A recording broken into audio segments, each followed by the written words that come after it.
Ladies and gentlemen, on behalf of the Institute for Politics and Society, I am pleased to welcome you again to our interview sessions with esteemed guests.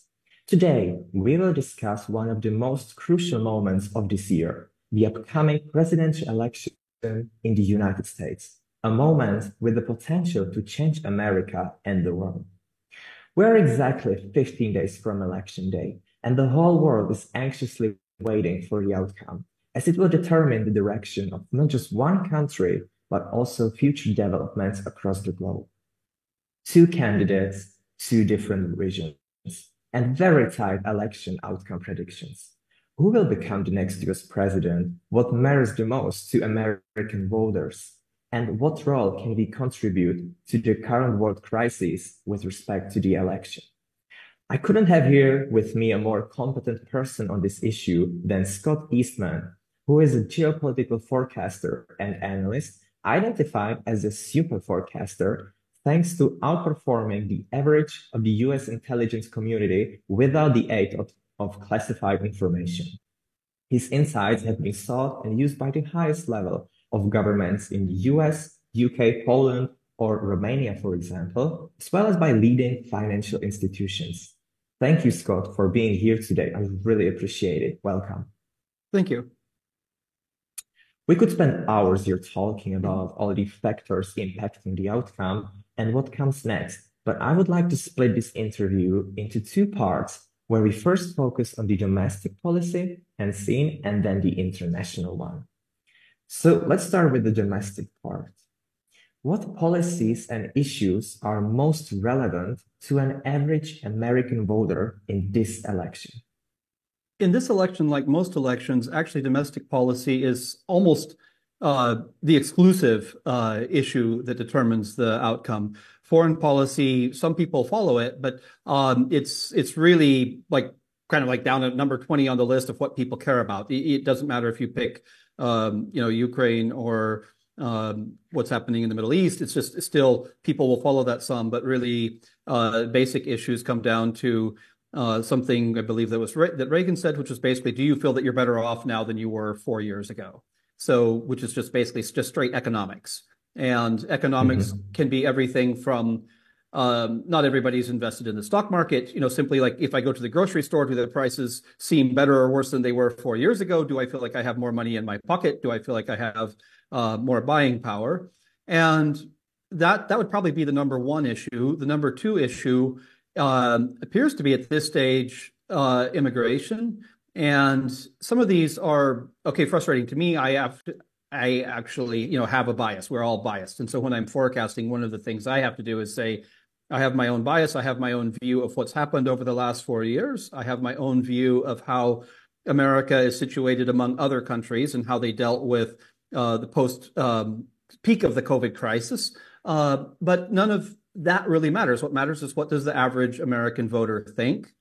And also with the peculiarity of our electoral college system, which probably a lot of you know that are watching this show, but a lot of the general public wouldn't, it comes down to really a small number of states that decide the election. And so like one of the things on the economy that I find really a challenge and a struggle from a democratic perspective is the U.S. did better than basically all developing countries in the world in the post-COVID time. So there was, an extreme increase in inflation. There were problems with logistics as countries came out of the crisis.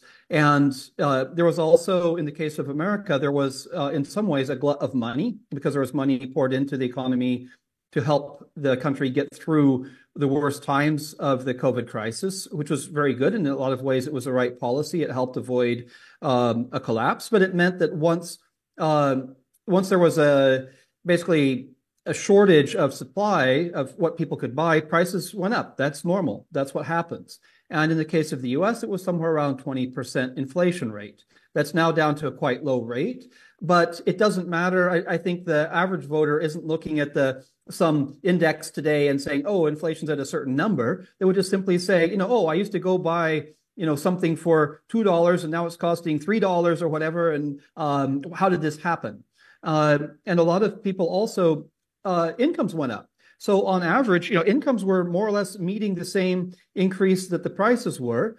But people have a funny way of thinking, okay, if my income went up, it's probably because I deserved it. It's like I actually, and obviously a lot of people have progressed in their career. They would deserve, perhaps some more money. But part of it was incomes went up just simply to meet the level of inflation. But in our brains, it's still like I live in Romania. I come back to America each summer, sometimes occasionally for projects. But basically, I get this like sort of frozen in time. I remember the price from last year, this year, and I with sort of like quantum leaps. It's like I don't have this steady progression of prices changing, and so all of a sudden I'm just like, oh my, a burger used to cost this much, it costs this much now, and so many people actually feel that they are worse off now than they were at the end of Trump's administration. And even though a lot of those things would either be beyond the control of the Biden administration, and Harris is essentially going to be, she's going to end up being anything good that happened or bad that happened during the Biden administration is going to be put on her, even though as a vice president, she has somewhat limited control. But in reality, her policies would probably be pretty similar. People are still going to think, oh, how am I doing today? And we also have a sort of nostalgia. I mean, a lot of us, let's say if you're liberal, you probably don't have a nostalgia for the Trump period. But otherwise, people look back and they forget some of the chaos, and they would say, okay, I remember, the economy going up and up. And it's fascinating to me how people, the general public, doesn't actually track statistics very much. And this is not true. It's not true only about this election, just in general. And even people who are relatively educated. So for instance, when President Obama, when he was president, there was this like steady growth. So there was this big collapse in 2008. Then there's a steady growth up of the economy after that. Then when Trump came in, okay, I'm not a fan of him. I thought, okay, it's going to go down. It actually didn't. The economy kept going up at really the same rate. It was like almost just a straight line going up.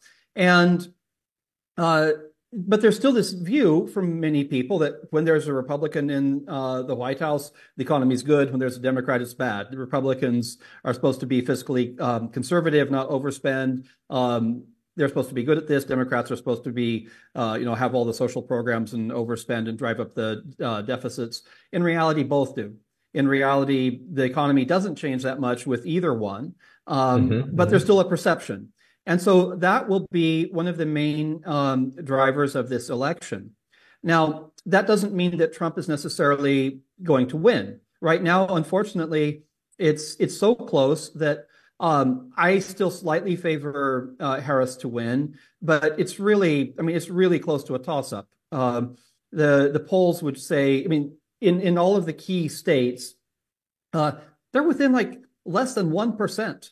With a margin of error of 3 or 4%. So it's basically, the polls aren't telling us enough. And it's also hard to look at it because the demographics have changed. So in 2020, we had different things. At that point, there was still this move to get rid of Trump. Now, there's probably a move by some people to get rid of Biden. So there's always some view of if we're not happy with how things are now, let's just get rid of whoever's in power because, something new would be better.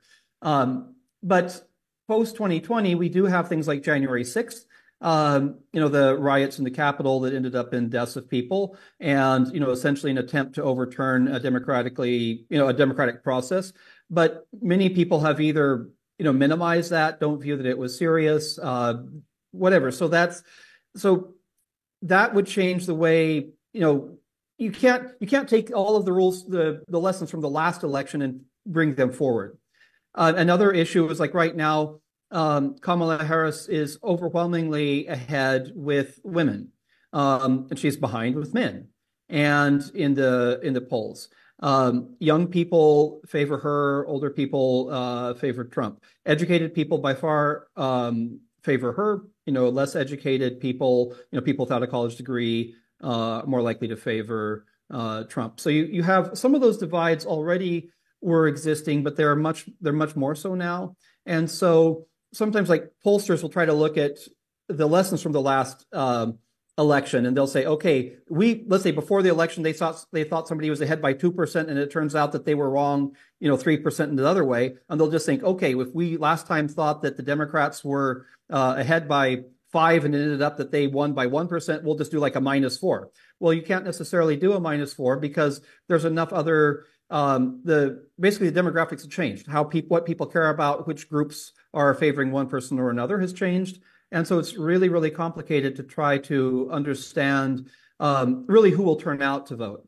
And there's this constant concept about, we're looking for the undecided voter. And I have a hard time with the concept of undecided voter. To me, it's more about who's actually ambivalent, who doesn't care enough to, get up and go to the poll or even just fill in a ballot and send it in.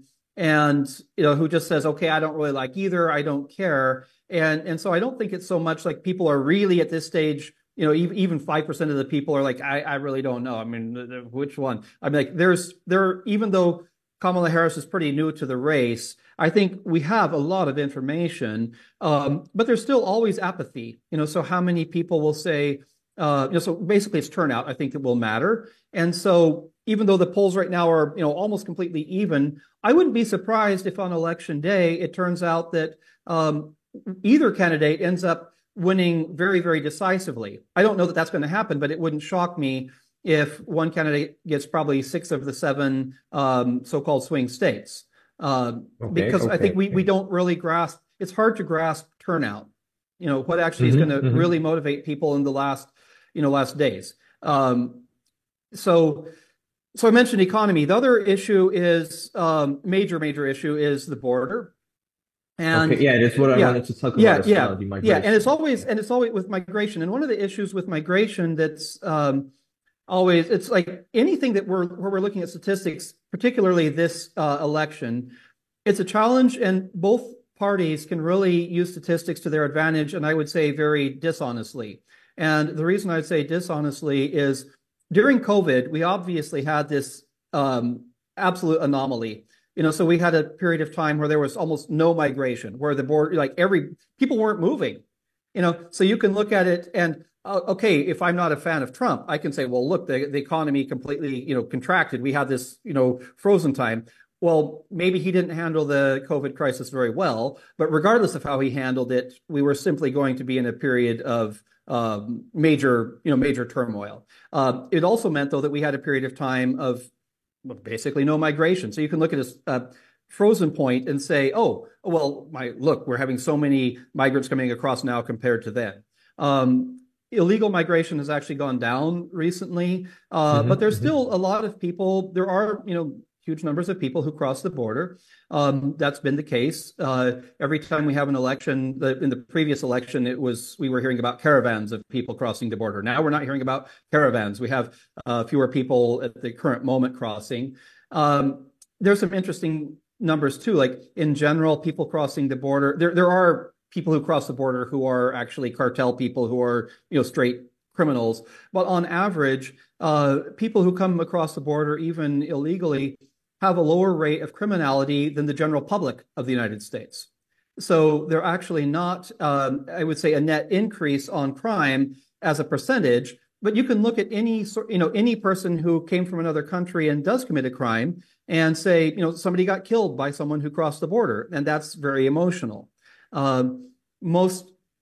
Our economy wouldn't work very well without, particularly in things like agriculture, but agriculture, carpentry, general construction, which I actually used to work in. There's areas like that where migrant workers and undocumented workers are a major, they help our economy. They're actually net positive. But people still feel like, okay, if you either don't have a job, right now unemployment is very low. It's around, I don't remember today, but let's say 4.2%, or maybe lower. I can't remember the number today, but it's relatively low. But still, somebody doesn't have a job or simply is underemployed. So let's say they have a job, but not the job they want. It's easy to say, was that job taken by someone else? In reality, a lot of manufacturing jobs that disappeared, okay, you could say part of it's to China, but a big part of it is also just automation. It takes far fewer people to make the same item that it used to take. So that's not an easy, political sale. It's easier to point at some, people coming, crossing. And in this, I think there's actually a fair argument against Harris, and there's an unfair argument against Harris, if I actually want to lump her in with the Biden administration. So the fair one would be that in the first 2 years of their administration, they tried to do some things through Congress, nothing happened, but they also had the possibility of doing executive actions where the president just says, okay, I'm going to make a certain rule and it's going to be implemented, and they didn't. And you could say that part of that is President Biden was really trying to work by consensus. He spent his life in the Senate and had really strong views that he could make deals, and a lot of that didn't happen. President Obama had a similar case when he began, that he started out fairly idealistic, thinking that he could work with both parties. And maybe he should have done more. There was also a reality that when Biden first took office, the border did eventually start to open up. Part of that was because of the change in COVID restrictions, loosening. And part of it was also that there was a message that he is more sympathetic. He's more sympathetic than Trump was. And so that meant people, not just from Mexico, but from further south, thought, okay, I have a chance. I'm going to head toward the border and see what happens. So there was an absolute rise. But then a little over a year, right around a year ago, there was a bipartisan bill passed in the Senate. So they had two basically conservative Republicans, two Democrats. They hammered out a bill to increase the number of workers at the border, so like border patrol people, increase the number of people to handle the cases and all this stuff, like by thousands and thousands of people. And it passed the Senate easily. And then former President Trump decided to kill it because he realized if the border issue is somewhat solved, that takes away one of his positions that he's going to run on. And so it didn't pass through. It got stopped in the House.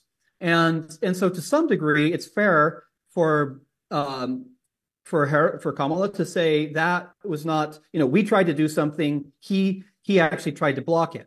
At the same time, he'll just say, no, you're president, you were vice president. You had the possibility to do something. You didn't do anything. And then people, like in 2016, he kept saying, I'm going to build the wall. Mexico's going to pay for it. It's going to solve everything. We're going to have a great big wall.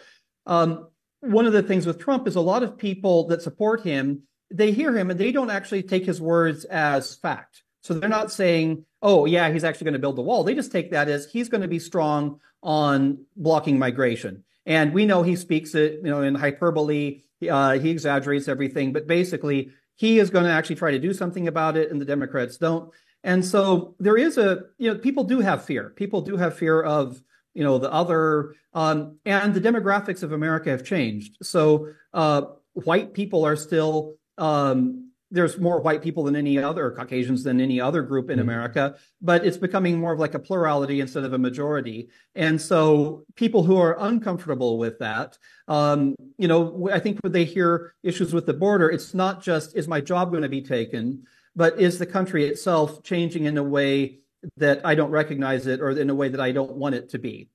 And it's like, I personally am, I love all sorts of different cultures. To me, it means great food, different music, all the joys of meeting and discussing with people from all over the world. But for a lot of people, that's scary. And they want things to go back to the way they remember them. And so that also that gets into religion, gets into all sorts of belief systems. And so I think, so for many people, voting for Trump means a return to what they imagine things were, probably 30 years or 40 years ago. Okay. Thank you, Scott. It was a really good insight that you put. So you basically covered the most important issues, if I understand correctly, migration, inflation, and economy. Yeah. And also, I think we can agree that this election will also reflect the deep divisions in American society. Yes. That have been intensified over the last years by social, political, and other cultural issues, which you technically mentioned already. Yeah. My quick question, I would like to ask you for a short answer. Are Kamala Harris and Donald Trump the two candidates who are able to address voters' concerns right now and preferences, or is it some kind of a choice of the lesser evil? So my view of Trump is pretty much that I have a bad view of him. And I do, It's strange because before Trump, I actually used to always want the Democrat to win, and I would think that the Republican candidate isn't very good. And I thought, oh my God, if they're going to win, it's going to be bad. Now I realize that a lot of people, whether it's McCain or Romney, or it's like relatively moderate Republicans, I don't consider them evil. I just think, okay, we have slightly different views as how the country should run. But in the case of Trump, I actually think it's truly an attack on democracy and a move towards authoritarianism. So I don't see. Even if some of his policies may help, I would say the destruction it would do to our whole system of government, which I actually do prefer. I prefer democracy. I think is. I understand you, but yeah. if you put aside your personal preferences right now, and you look at the general American public, are those two able to address their concerns? And is it like I can choose from these two candidates that are going to satisfy my needs and preferences? So I think there are people who are, I don't know if I would say 30% on both sides, who would enthusiastically say, this is the person I want. I think this person really is going to address my needs. So I don't think this is just an election of holding my nose and saying, okay, I'm voting for one in order to just block the other. So I think that there really are, clearly there's a lot of people who are enthusiastic about Trump, and it includes a lot of people who are immigrants. So, for instance, I live in Romania, and there's people who came to America who are essentially they want to have some traditional conservative sort of religious cultural views, and they see him as representing that, even if he doesn't in his own personal life, that his policies push towards that, his Supreme Court justices push towards that. And so they say, okay, he is going to advocate that for us. We're not very happy about LGBTQ issues and things like this. So he's a return to normalcy for them. And with the economy, there's also always this split between taxes, higher taxes and less regulation. And so they would view him, and rightfully, that he is going to want to cut taxes more and reduce regulation. And so if those are key important things to you that you think would happen, he's more likely to get those done. It happens that mostly he's cutting taxes to the rich, but there's still some who have the view, if you cut taxes to the rich, the trickle down theory, that, that will still come down to the rest of the country, and that will, the business that will be spurred by that will be enough to help everyone. So I think there are people who, genuinely believe that. With Kamala, I think there are some who are first of all, I'd say she is actually quite smart. So one of my colleagues worked with her in the past and said she's absolutely, mentally capable. So anyone who's saying that she's just not smart enough, I put that out the window. But that doesn't mean, how she is as a politician or what she'll get done. Most likely her policies are going to be relatively similar to Biden. They're not going to be the same. But she is competent to get things done. She is not a generational leader, because sometimes we talk about, a generational leader, like Bill Clinton was quite good at inspiring the masses. So was Reagan, John F. Kennedy. There's certain people that are great orators, and she's not one of those. And one thing I can say about Trump in his favor, even though I'm not a fan of him, is he is very, very good as he's getting less so, but he's very good as a sort of a, I know motivator is not a performer, and to some degree that actually matters, because if you're trying to push a policy and you can get the country behind it, it's easier to make it happen. It's easier to get people, convincing their Congress people that something needs done. And so I don't think that I think Kamala Harris can communicate, but she's not, incredibly dynamic. She, for me, some of her answers are too much canned. She will talk some, she has policies written out, but when they ask her tough questions, she tends to go to just back to talking points. And so I'd actually prefer, me personally, I would prefer somebody like Pete Buttigieg. When I've heard him being interviewed, he's a Secretary of Transportation. Even when he goes on Fox News on conservative sides, he's very, very good about addressing people's issues, not demeaning them, and coming up with answers, and also taking responsibility when things don't go well. But so I think, I don't think this is an election where a lot of people are, where the vast majority of people who vote for Harris are like, wow, this is, we're absolutely excited to go out and vote for her. There will be some of that, but I don't think that's the main part. Okay. But I do think that she will be competent to get it done. And there's already an administration that I think will more or less continue. So the people behind the scenes are already in place. So I'm not concerned on that level. Okay. Thanks a lot for this. Let's move to the international part right now. There are two major foreign conflict threats in the US, and that's the war in Ukraine and the war in the Middle East. Yeah. I'm just curious, how relevant are these events to the election? And are they a matter of concern for American voters? So this is a strange one because I'll start with the war in the Middle East or conflict, however you want to call it. I think for the average American voter, it's not as important, but it's very important to the election because of demographics. Because, for instance, in Michigan, you have a Muslim population in Dearborn, particularly, it's a very high Muslim population, and they or large population, I should say, and a lot of what's happened in Gaza, as far as civilians being killed, large numbers of civilians being killed, is basically reflects on the Biden administration, and so there are many people who will not vote for Harris because of that, and that may be enough to tip that state. And you only need to tip one or two states to potentially win the election. There was a letter written by several very prominent imams, Muslim clerics, religious leaders, who said it's imperative to actually vote for Harris because you're voting between two people. You may not like either one. You may think both of them are not good, but they said that Harris has actually paid attention more to the plight of Palestinians and Muslims throughout her time in office, and they think that she would be the better person as far as slightly pushing American policy towards the benefit of Palestinians. But in reality, the U.S. has a very, very strong alliance with Israel, and so that's not likely. It's not likely to change very much. And I would even say President Biden, I think some of his policies have been naive, but he's trying to push Israel to allow more aid, let more aid into Gaza, do some pretty small steps that haven't happened, and essentially either he has less power, America has less power than people think, or he hasn't played his cards right. And I don't know how much in the U.S. It doesn't really work very well politically to say we're going to withhold a lot of military aid to Israel. It's not only because of Jews, it's also because of conservative Christians, who say, no, this state has to be protected at all costs, and regardless of what's happening in terms of civilian deaths, that's the way it is. And in reality, both Hamas and Hezbollah use human shields massively. I mean, part of their game strategy is to use the population. So it's really complex, but I don't think that's affecting most of people in the U.S. I mean,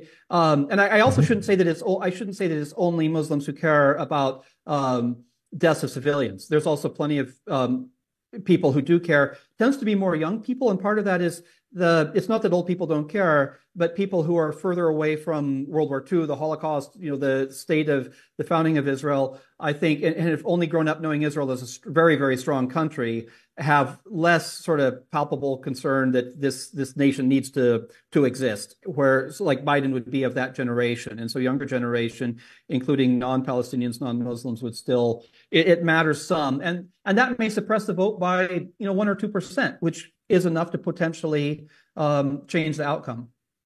The difference that you mentioned, the close margin, this is a crucial role in this. Okay. Because it's small, but it can be enough. With Ukraine, there's probably even fewer people who have this as a defining issue.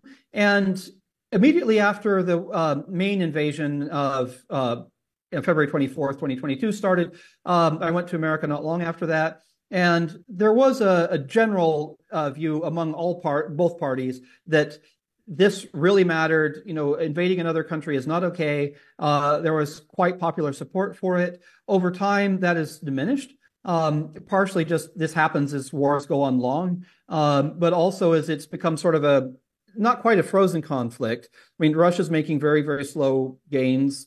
Ukraine's made some gains in going into Russia, but basically it's nearly a frozen conflict. And so people start saying, why are we giving this money? And there's still this view that's been put forward that the EU isn't doing enough. And it's, in a way, I think that's false, because I know more details about how much aid European countries, particularly ones along the eastern side, have given, including Czech Republic, the efforts of your government. Obviously, Poland, the Baltics, all of these have put in, and Germany have put in a large amount, but there's still essentially a view in the West that America's doing the lion's share of the support, military support, economic support. It's false. I mean, not completely false in the military part, but there's a huge effort from the EU. But as far as NATO countries, the far western side of the NATO countries have not, given the targeted 2%, which is not even a required amount. So I think there's definitely a view. Why are we still doing this? And not an understanding of what would happen if Russia, if the U.S. and NATO just said tomorrow, we're done, we don't care. It's not like Russia's just going to say, oh, let's stop here. They said they're done. We're just going to be happy with the gains we have. I mean, normally negotiations happen when both sides think they can no longer gain anything. Yeah, I understand you. I definitely understand you. Yeah. Let's stick to the election connection. But the election, I don't think it's really a driving factor in the election for very many people. Okay. Yeah. Okay. I don't think it is. Good. Thanks a lot. Yeah. Are there any other international events and developments that play or they could play a significant role in the potential outcome? Let's say, for example, the Moldova presidential election. Most people won't even be aware of that. I mean, seriously, the people who are aware of it will already have their positions very entrenched. I mean, to me, it matters a lot, but no, it will have no effect on the election. Okay. To me, it's an indicator of what's happening throughout Europe, in terms of a move towards the east or west. But election, no. Not the election. Okay. No. Okay. If we stay and we keep the foreign policy perspective and we focus on U.S. alliances across the world, and the country that is still labeled by some as a superpower, what are the prospects of this label under the possible Trump or Harris administration? Well, I think either way, it's still going to be a superpower, but superpower can be defined different ways. So obviously, just like Russia still has enough, nuclear weapons to pretty well destroy the world, that will still exist. We're still going to have a massive military under either administration. I think under Trump, it's clear that he is less interested in multilateral agreements. He's a little bit more interested in bilateral agreements. He also obviously has America First agenda, which you could say is isolationist, but I think he is open some to bilateral negotiations. And in his case, he often seems to be happy with whoever is, essentially sympathetic to whatever his cause is, who's complementary to him. And unfortunately, that means he's susceptible to authoritarian people who complement him. This has been pretty clear during his first administration. But in his first administration, there were still people within the government, in military and intelligence community and state, who put a lot of constraints on what he was able to do. A lot of those will not be around in the second administration, so we don't really know how far he'll try to go, how far he'll be able to go. That's a pretty much an unknown at this stage. Yeah. If you focus on one particular issue, and that's the U.S.-China relations, you think that those two candidates agree on the relations and how to approach China in the future? I don't know if they would approach it the same, but I think that's an area where they're actually closer than they are in Ukraine. So I think both of them see China as the largest competitor, let's say. I could say threat, but also competitor of the U.S., both economically and militarily. And I think both of them also understand that Taiwan is critically important in terms of the chips that they make. I mean, it's also important in terms of having alliances, because if we don't support Taiwan, even though we don't have the same sort of ironclad treaties that we have with, let's say, Japan or South Korea or the Philippines, they would still, if Taiwan is essentially abandoned and China decides to take it, whether by force or by just over time politically gaining influence, that would be destabilizing to the rest of the region in terms of other countries saying, okay, the U.S. didn't have Taiwan's back, will they truly have ours? And Both Trump and Harris, I think, also realize that AI, however AI is going to progress, is Taiwan is critically important to that in terms of having access to very high-end processors like H100 processors or whatever will be the next generation. And so I think both will actually take Taiwan-China relations pretty seriously. Okay, thanks a lot. Scott, I can see we are a bit short of time, but I would like to have a close-up question on you. And from your position as a super forecaster, in a few minutes, I would like to ask you this. What can we expect in 15 days that will happen? First of all, I think in 15 days, we may not know the results. And if Trump wins convincingly, I think it will be a relatively peaceful transfer of power. If Trump loses, even like by the margins of last time, which were 7.2 million people, and I don't remember what it was, 70 electoral votes, I think we will have a period of instability going into January 20th, which is inauguration. But I don't think that we're going to have another January 6th sort of event because simply the Capitol will be under far, far, far more security, and they do know how to do that. So I do see like a period of a lot of this sort of chaos in the media and all this stuff. But I mean, not just in the media, but I mean like Trump trying to challenge the election, first through the courts, but probably some violence. But I don't think he would be able to actually, overturn an election. But I think it'll be challenging. So my own personal hope is that either Harris wins overwhelmingly or that Trump wins. I mean, obviously, I have my own bias, but my fear would be if Harris wins by a very, very narrow margin, like something like how in 2000 Al Gore lost to Bush by some hundreds of votes in Florida. If you have something like that, that would be sort of my nightmare scenario, because that would invite conspiracy theories and to some degree legitimate concern. When you get down to very, very small numbers of votes, it sometimes becomes impossible to know exactly how who won. So that's reality. Definitely sounds like a concern of instability. Happens. And I also don't know if Trump is defeated soundly, whether and the period of between then until January 20th, if that passes, I don't know whether this move towards more sort of extreme level of isolationism or division, if that will subside. My guess is that will subside some, because I don't see somebody else who's as I don't like to use the term dynamic with him, but essentially he is dynamic in many ways. Somebody who is so able to move the masses. And so I think it would, the issues will still exist, but I think that they would die down some.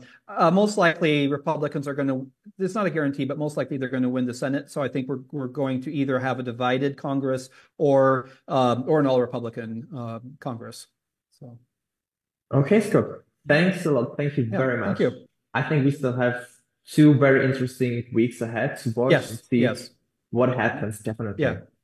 We don't know what's going to happen with Iran, because most likely in those 2 weeks, we don't know exactly when, but Iran will most likely be bombed by Israel in that time. And if whether that's going to sort of settle out to status quo, or whether there would be a mass reaction to that. And that could also be, even though people don't care much about foreign policy, that can be something that becomes front and center enough that could also, once again, change things by 1 or 2% or motivate people to turn out. And that's because there's always just unknowns.